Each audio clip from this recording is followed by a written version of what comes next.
everyone, and welcome to the Making Stories podcast. This is episode 31. Woo-hoo. And my name is Claire, and over there and to here is my lovely boss and friend and colleague, Hannah Lisa. And welcome to the podcast. Welcome if this is your first time. A big old welcome back if you've been here before. This is our podcast on all things making stories, behind the scenes, what's on our needles, and with a big dose of knitting sustainably, because we're all about sustainability. And you are very welcome. I'm the marketing and social media manager, so I'm the one who's always lurking in the newsletters and behind the blog posts. And Hannah Lisa is at the helm and doing everything else. And we're just two. We also have two other wonderful teammates, Elsa and Jess, doing tech editing and test knitting and customer service. So that's all of us, and a big old welcome from us today.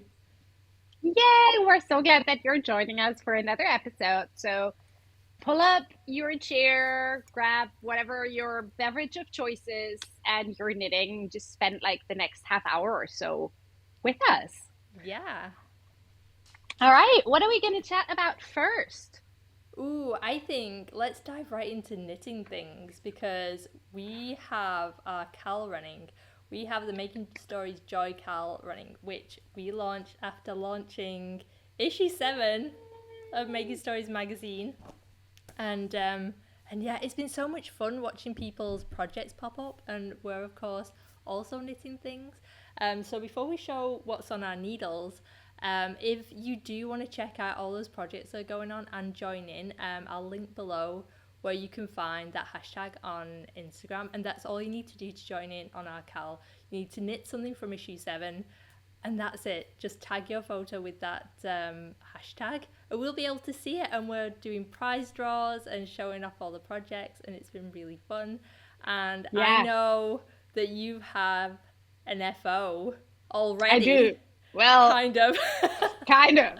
Okay, so before I show that, I just want to say a big thank you to everyone who's already participating in the Cal, because we haven't done a Cal in years, and we really weren't sure.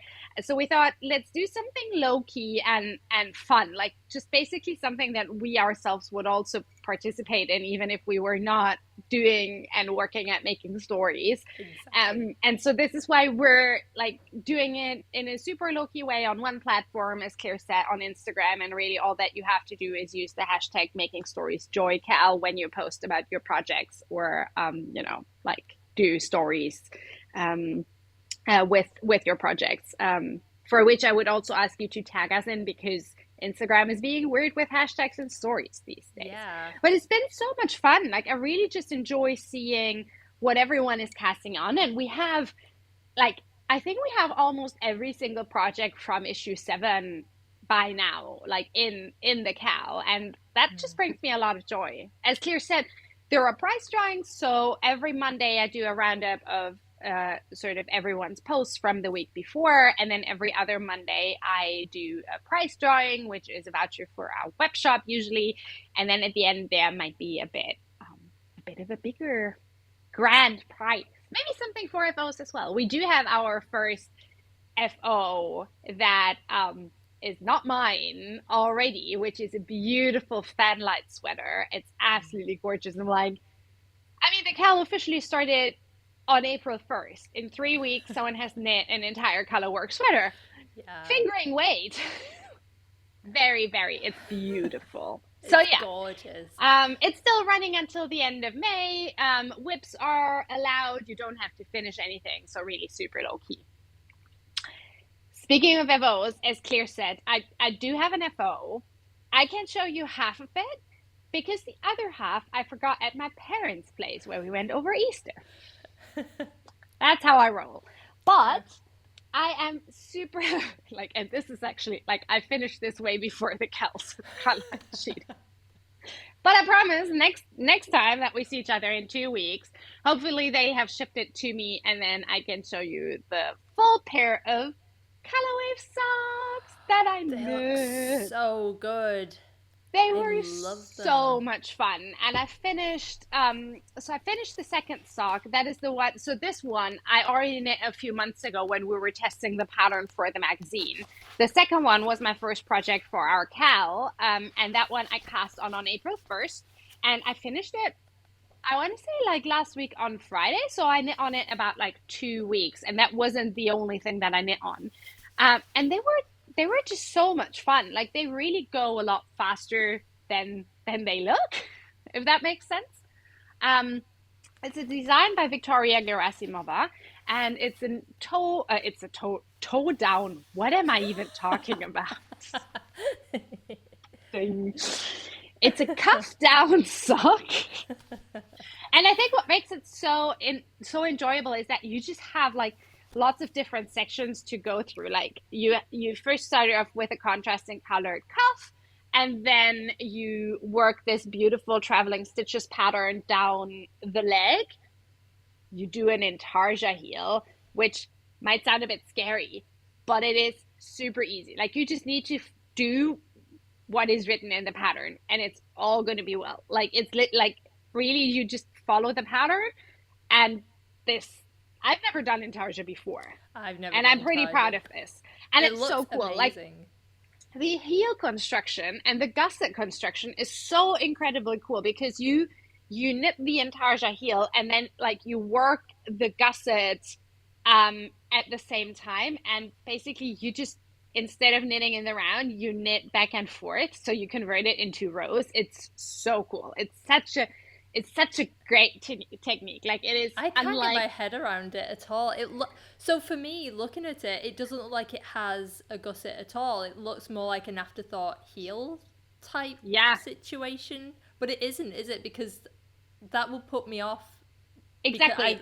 I love the look of afterthought heel, but I find they're too tight on me. Yeah, no, no, no, they're not. Like you have more, because essentially you are increasing the heel stitches. So the heel stitches that you add here, those are stitches that Ah, you've never had anywhere in the leg before. So where on a traditional oh, sock, I don't have one here right now. I only have an afterthought one. So we're on a like traditional heel construction. The additional stitches for the gusset would sit here. mm-hmm. Oh, the other way around, like here, right? Yeah, Like you're adding stitches and you're adding fabric through like at the back of the heel, which essentially also like it just leads to the same effect. You're making yeah. the entire sock, sorry, it's not focusing, wider at the ankle, or at the, how do you call that in English? At the, Heel. like at the heel, like Oh, basically it. So yeah, yeah. like here where you want to have that extra fabric if you Mm-hmm. have a high instep. And I was like, what? When I understood that this is how the gusset is being worked, not by actually working a gusset, but by working additional stitches for the Yeah. heel, I was like mind blown. Because look at how gorgeous that makes the pattern flow, right? Like Exactly. it's Oh so my god, cool. it's so good. And like this is one of the reasons why I love knitwear design so much. Like there are people out there who have thought about this and who have made this happen.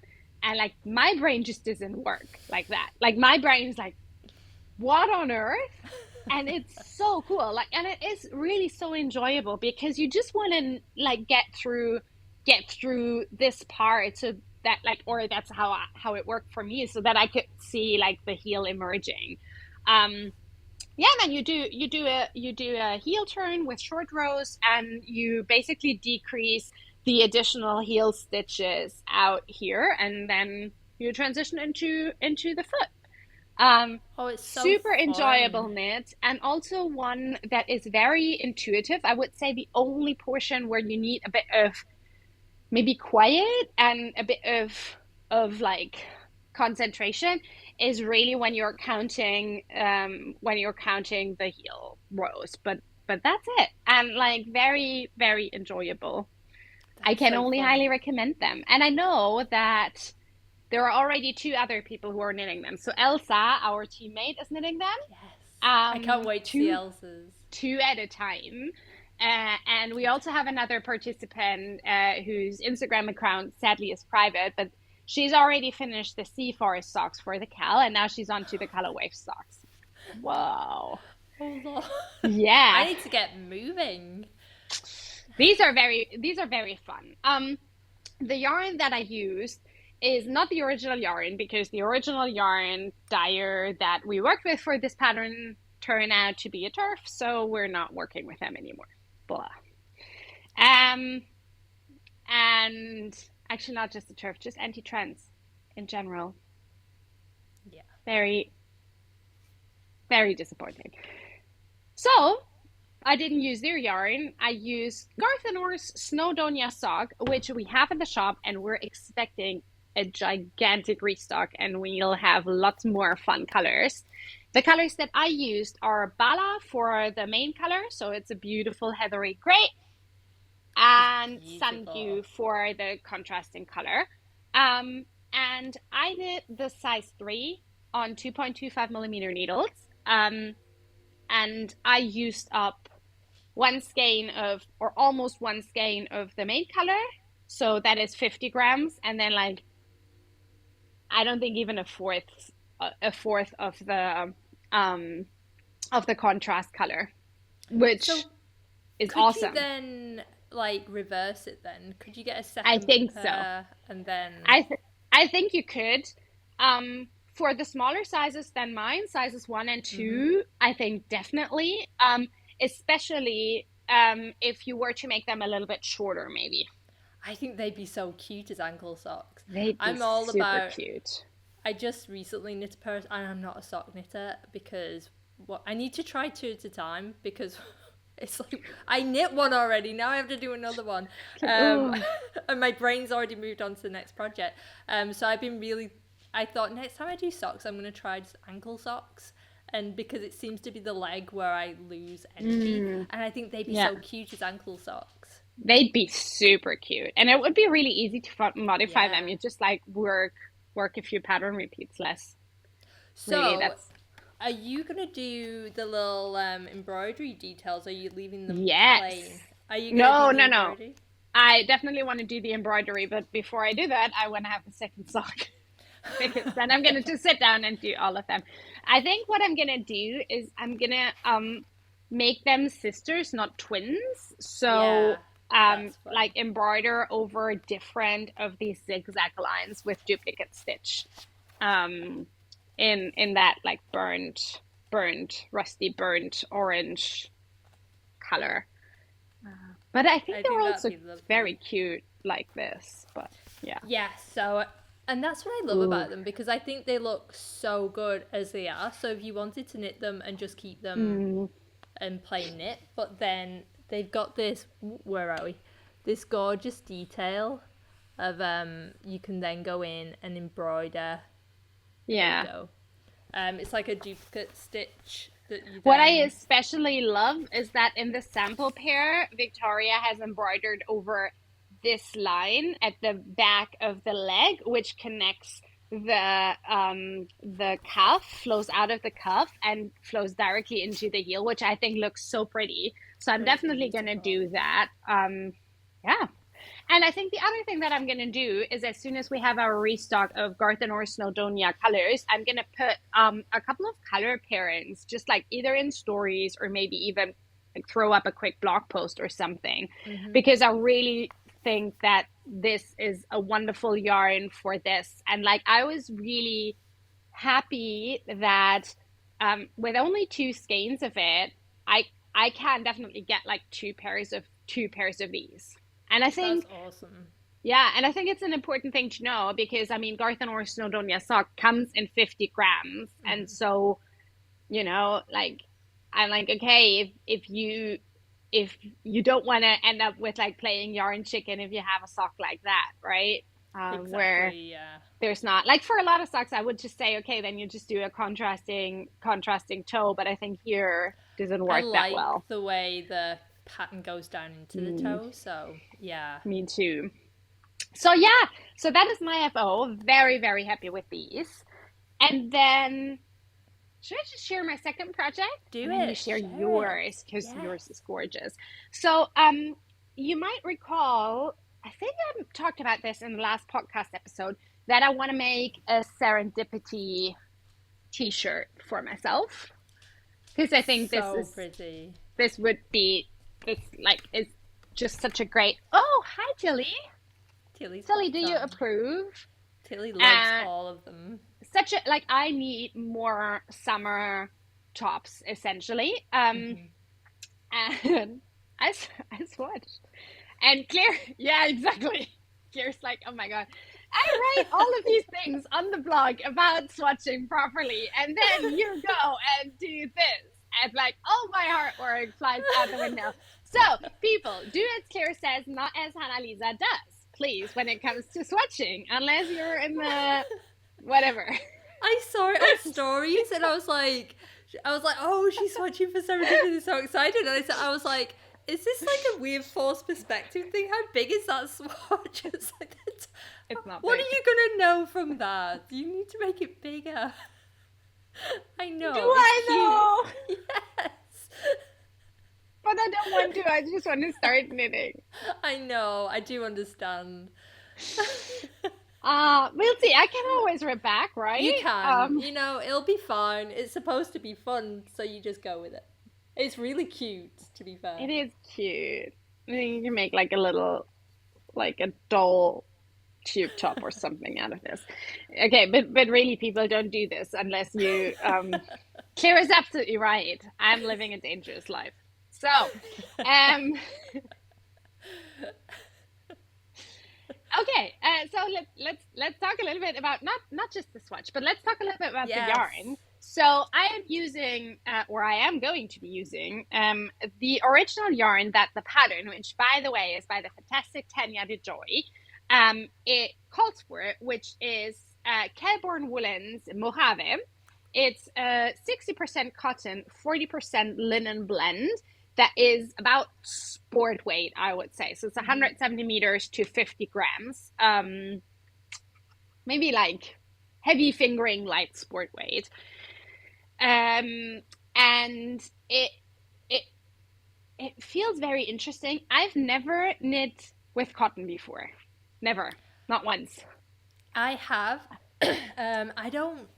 I'm always a little bit mixed about. I tried knitting with pure cotton once, and I found it. I don't know if anyone else finds this. I find it can feel a little squeaky or something to me, like a little bit, which kind of it's like that. It kind of goes through me a little bit, but then I tried it in Holsgarn's.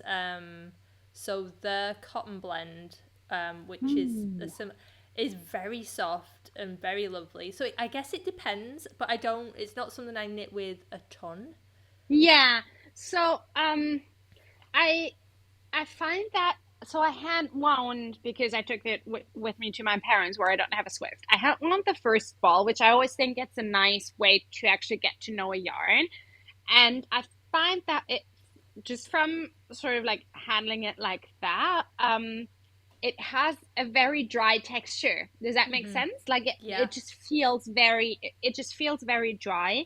To me, like it reminded me even a tiny little bit of the Nua Sport, like the yarn that you used or we both used in our petios. So the sweater that Claire is wearing right now, which has a little bit of linen to it. So I don't think it's just a cotton, but it definitely feels different than the linen yarns that I've knit before. So I've knit a lot with just pure linen, either a held double or a held single, which I really do enjoy. Like I know that not everyone likes knitting with linen because it can be a bit hard. This is definitely sort of like softer, more malleable than linen, not as stiff. Does that make sense? Yeah, totally. But it has a dry feel to it. And what I found when knitting the swatch, which was one of the reasons why this is so tiny, is it splits very easily. I don't even know how many plies this has. A lot, maybe 6. Let's see. 1, 2, 3, 5. So it has 5 plies, and I always knit with metal needles.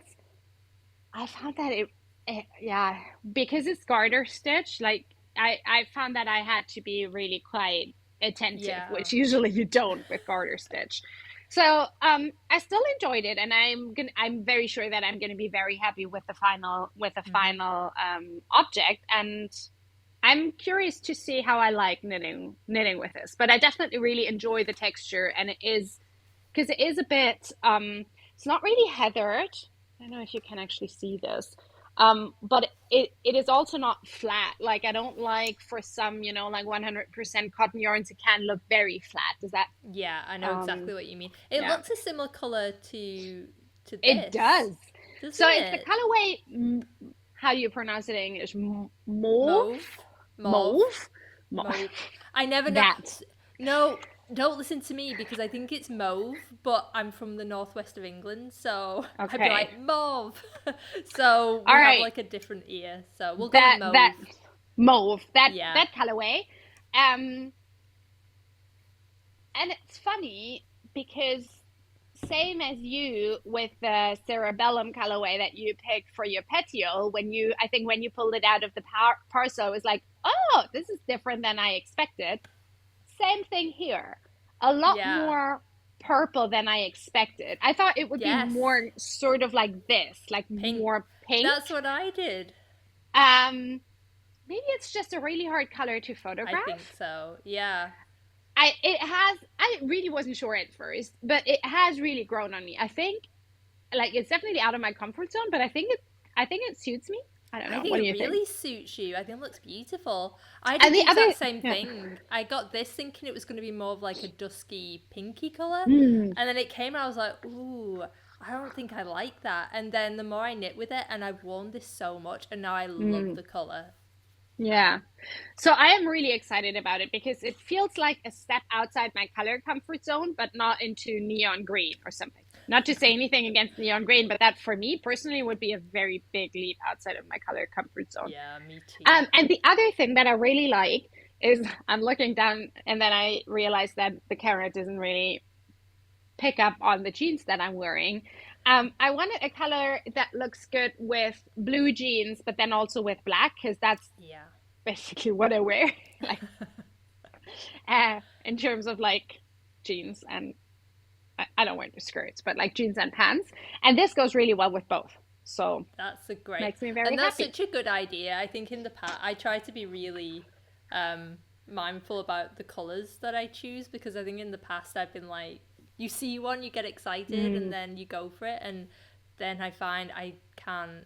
I'm not one of those people who just throw it together. Then I'm like, God, what am I going to wear that with? And then it sits in yeah. my wardrobe. So Yeah, totally. You did a great blog post, or I think like a couple years back on planning your mm, wardrobe, didn't you? yeah, Yeah. yeah, about making Pinterest boards and Yeah. looking at colors and things like that. I find that really helpful. Yeah. So finishing up with talking about the tiny swatch. Oh, that's one thing I was going to say though. If you find, because you use am I saying that right? Chiagu needles, Yep. Chiagu, um, which I have some as well, and I love them as well. But they are quite sharp, and I think if you've got a splitty yarn, Mm, that maybe you should I know you're not a huge fan of knitting with wooden needles, but if you did have some that were like a little bit more blunt, you could. I say I love knitting with wooden needles. I only swapped to metal because of my carpal tunnel, but I don't know what it is with me and wooden needles. I think maybe still trauma from when I learned to knit with like that. I don't know if I ever told that story, but when I was about 10, a friend of my mother's gifted me a kit for knitting a teddy bear, like a small one that had I I don't have it anymore, but I think from my recollection, it should have been like fingering weight yarn and then tiny like matchstick like wooden needles, and I just couldn't get it, and it was like so squeaky and stuff. And I think like oh, to this day, this is why I don't like wooden needles because they always feel squeaky to me. I actually donated. I gave away, like, I gifted a bunch of my needles. So the only ones that I have is my interchangeable set from Chaogu. But I think it's gonna be fine. Like, if I really don't mm, like it, then I'm gonna change it. Um, but I have to figure out whether I'm actually happy with the fabric or not, because as you can see, it looks quite see through. yeah, Um, I do like the drape. I I like think the in terms of drape. the drape, I really like it, and I don't really mind it be like I think if you put it on like on the skin because my skin tone is so light.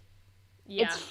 It's fine. Okay, this is not it's not working what I want to demonstrate. I think it all depends on.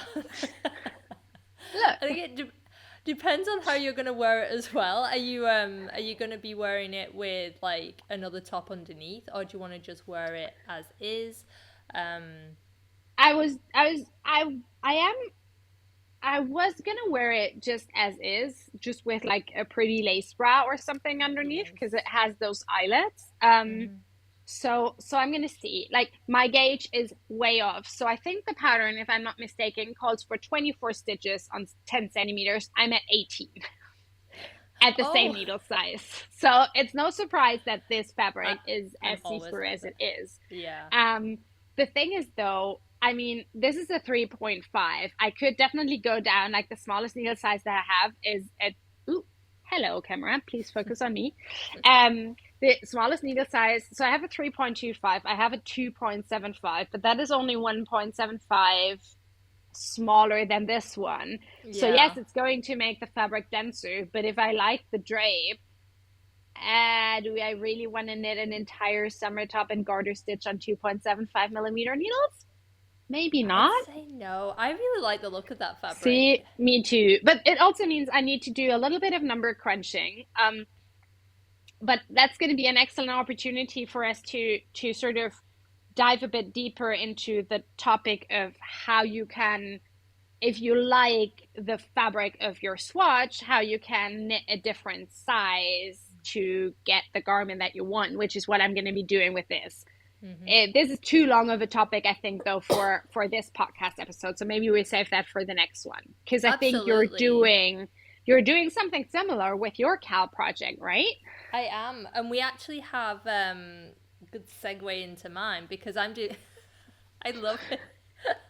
I love Oh, you I you should change it into like make a little like dicky bow type thing. Like when you're how done with it, if you just like gather it in the middle, you can make like a little bow, like have like a hair clip or something.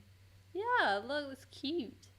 like a little or like a little scrunchy, but Yeah, it's not I long don't know enough the for word that. for scrunchy. Oh, or like this.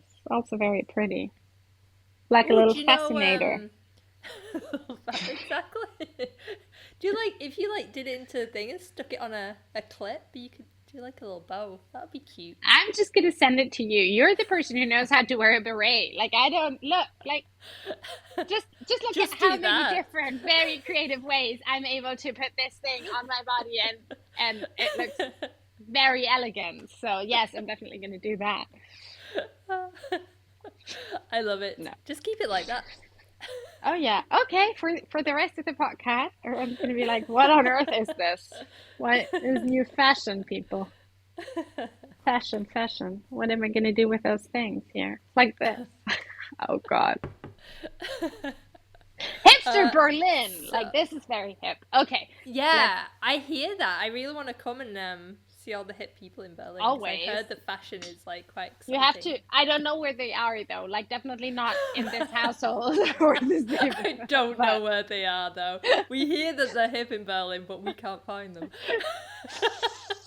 uh, You're very hip, never mind. I was no, going to say, before I no. go into mine, what is the sweater you're wearing now? Have I seen that one Oh, before? um, I don't know. I am completely blanking on the pattern name. No, Yume sweater by Isabel Kremer. Ah, I think. nice. I like Yeah, it. I like it too. I think it's not something that I would knit. Maybe I would. I don't know. I really like wearing it. It's in a beautiful yarn that's it's a single ply silk merino naturally dyed by Paula from Mole View Yarn that Ooh. I purchased at EYF when Edinburgh Yarn Festival was still a thing. All Um, right. I was and going to say, did you get it at Nottingham? Because I remember they were there at Nottingham on the one occasion that I ever met you in real life. Um, it actually could have also been yeah. Nottingham.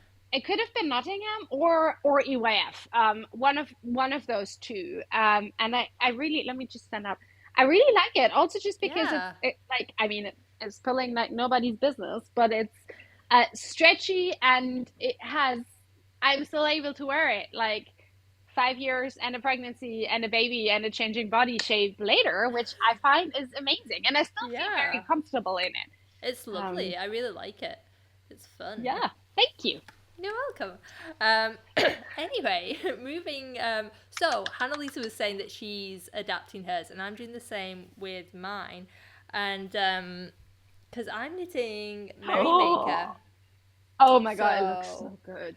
I haven't had as much time to work on this as I wanted to because I had to swap over to some other worky projects. Um, I basically knit this in one sitting, which for What? me, I know it was like I had a day and I wasn't doing anything else. But I was kind of like, I got bedded in and I just started going, and honest to God, it was just flying off the needles, and I'm so happy with it. So this is Merrymaker, which if you've seen it in the magazine, which I'm assuming you have by now, but I'm going to show it you again because it's gorgeous, is this gorgeous sweater from Jill Thompson Beach, who is Beach House Knits on Instagram, and I love, like, I think from the beginning I was really set on knitting cigar, and then Mm. the more, which I'm definitely knitting as well because I love that cardigan, but the more I kept seeing this, the more I was like, oh, it's just so much fun. And then I saw Jess's version at Yes. uh, Ginger Twist Ginger Studio. Twist Studio, and I was like, oh my God, it's just so fun. And I just knew it was going to be, like, I checked out the pattern and I thought, top down, you increase between the colourwork stripes, it's just going to be such a nice relaxing knit, and it absolutely is. So I went stash diving, and these two beauties popped up, which I think They're is just so good. a match made in heaven. This is some BFL Masham blend that I got from the Hollyhock Fibre Company when it was still a thing. I don't think they sell yarn anymore, but you can get very similar yarn, that blend of yarn from a lot of people, and it's gorgeously soft. And this is a local to me yarn. This is Botanical Fibres, and this is the feather base, and it's a brushed alpaca, and it's locally dyed, and this is the heirloom red colorway, and it's called heirloom red, but it's like this, it goes between like a sugary pink, peachy color.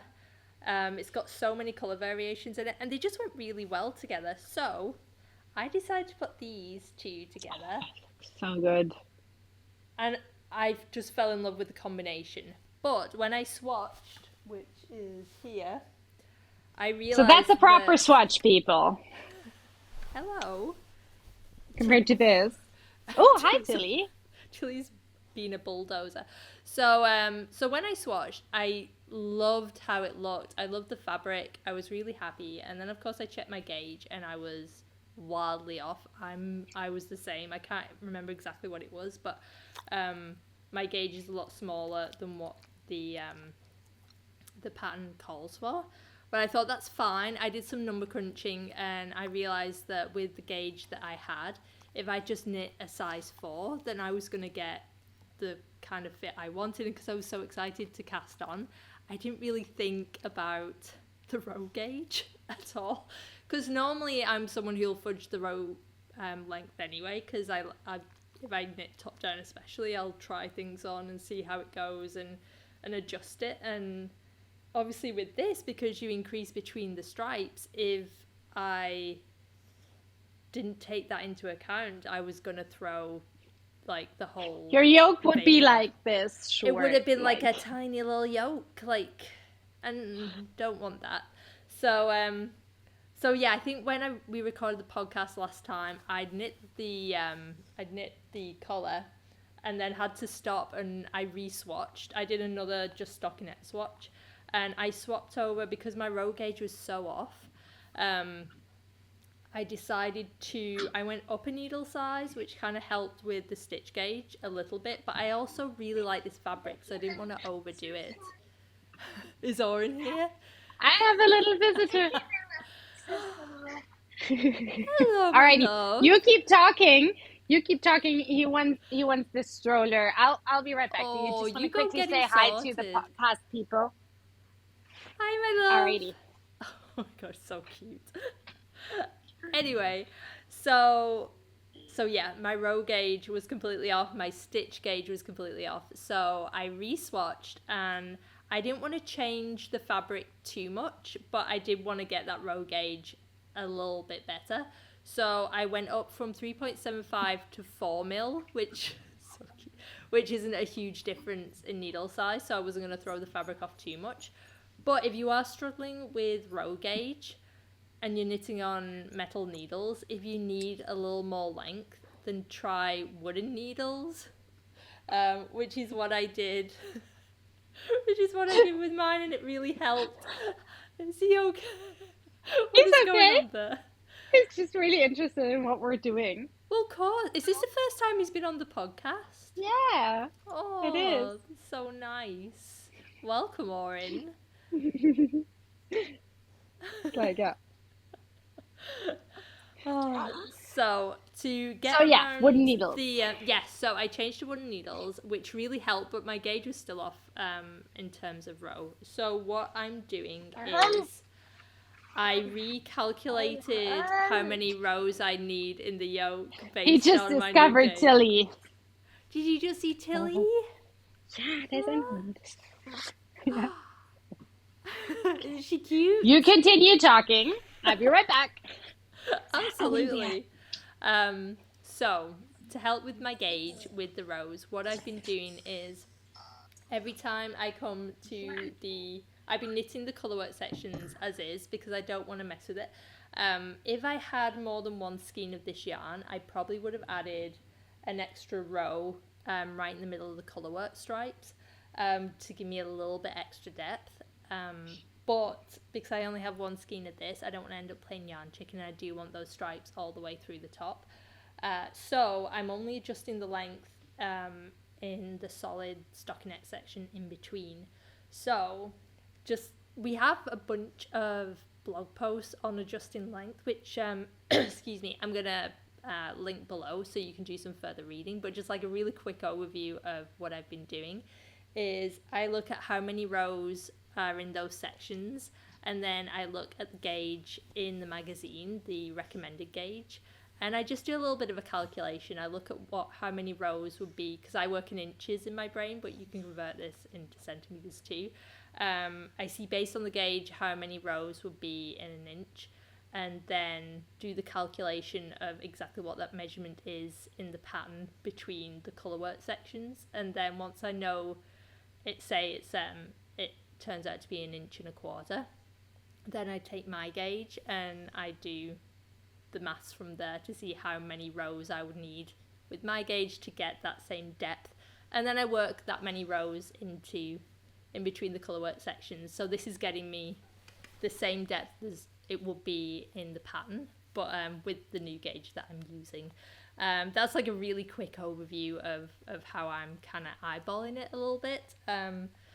But yeah, I'll link below. We have adjusting length in knitting patterns, adjusting part 2, and then adjusting with stitch patterns. I think there's I really went off on the tangent of adjusting length on the blog. So no, I think it's great because I think often it can be a quick and easy fix. Like if you just want to add like length to a body for a top-down sweater, you can just try it on and knit to however long you want it to be. You just need to be a bit mindful of how your fabric might change if you block it. But then oftentimes there are like trickier things, like your yoke challenge, right? Or then if you have a stitch pattern or like specific armhole shaping. So exactly. It's really good blog posts. Yeah, it's just handy. And I think once you start, I think it's very freeing as a maker, because once you get to that point and you realize that there are ways to adjust the patterns to your liking, that you don't have to rigidly follow, you can take that as a blueprint and then work it. And I just think there's nothing nicer than someone having the confidence to be able to do that. There's nothing worse than sitting there and thinking, oh, I don't know if this is going to turn out, and I think this is going to fit me weird, and I don't know what to do. if you can sit down and you've got all that information in front of you of how you can adjust things to fit you, it's so much nicer. It's a way nicer knitting experience, and you're going to end up with something that you're actually going to wear and love. Yeah. So definitely explore those blog posts. There's some others coming up too. I'm going to be working on one about substituting yarn soon as well. So hopefully that'll be a really handy tool for you as well. But also just to add, if you're reading anything on the blog or you're knitting one of our patterns or knitting anything and you're using one of our yarns and you're just a little bit stuck, you can always email us at hello@making-stories.com and we absolutely love to help you out because we just want you to end up with something that you really love. So get in touch if you're struggling and we'll be happy, or comment below. We'll be happy to help you out with whatever it is. But yeah, that's my merry makeup. By the time I see you next, there'll be so much more on this. This is what I'm going to be able to work on tonight, Yay! which I'm excited about. Oh my god, I love it. Woohoo! Woo! Okay, we're already like at almost 40. We're at like 40 minutes. Are you serious? Ooh. Yeah, we are. But we had a lot of of fun. Things. We had lots of fun. No, it's fine. Awesome. It's fine. It was just like, whoa, this went by so fast.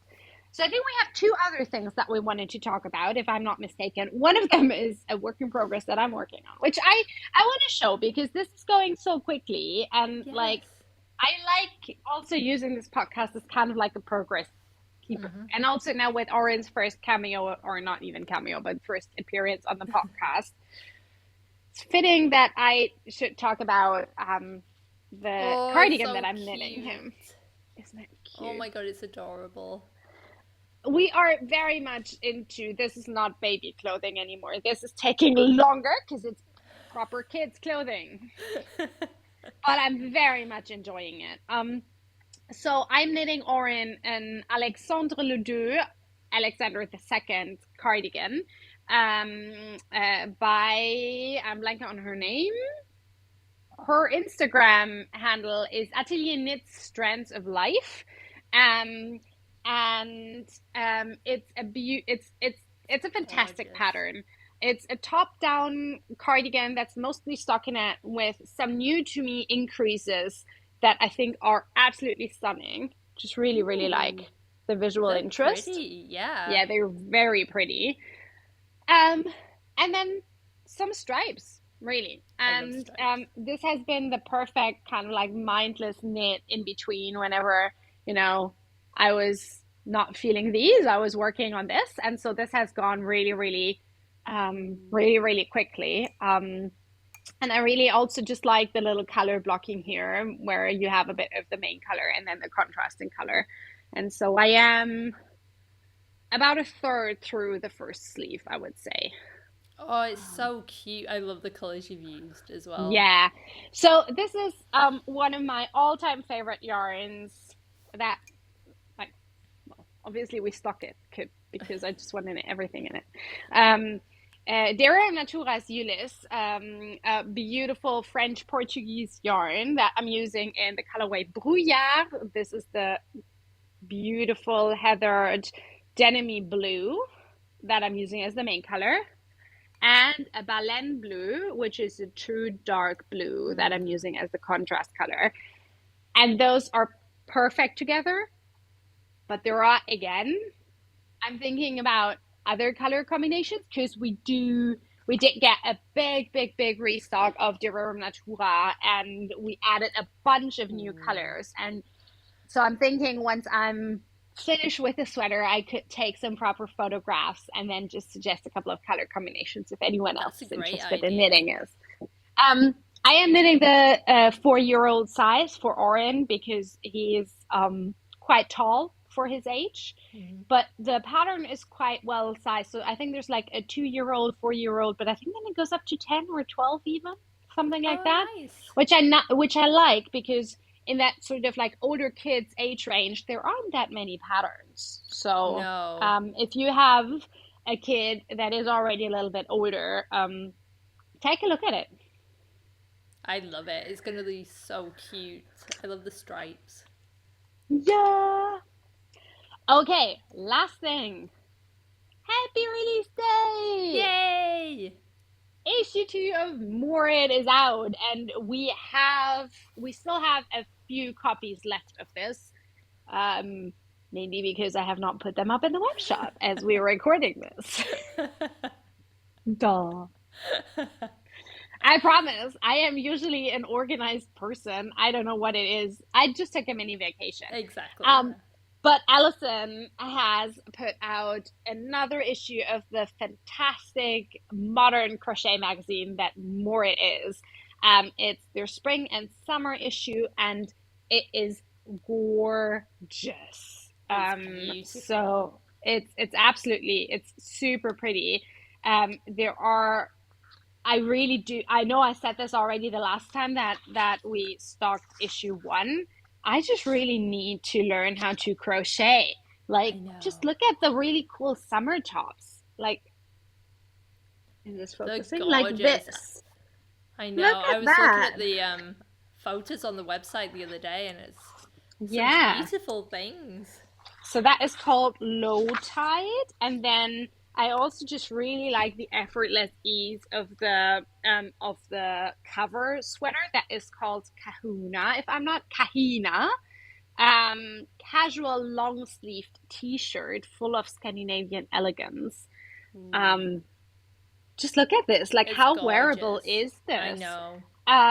And like basically everything. What I also really like is that there's a super cool bag in there that's called Drift. I love that. Just look at that. I really like that one. It's so beautiful. And it I also just love the description of it. Crystalline shapes in 3 different sea glass hues recall days of treasure hunting on Scottish beaches. Ooh. Okay, I want to make one of these and then go to a Scottish beach, please. Does that come with a pattern? Me too. There's an article about the Berlin Yarn Company, which is a fantastic sustainable yarn company. And it takes you through the different seasons. And then I also wanted to show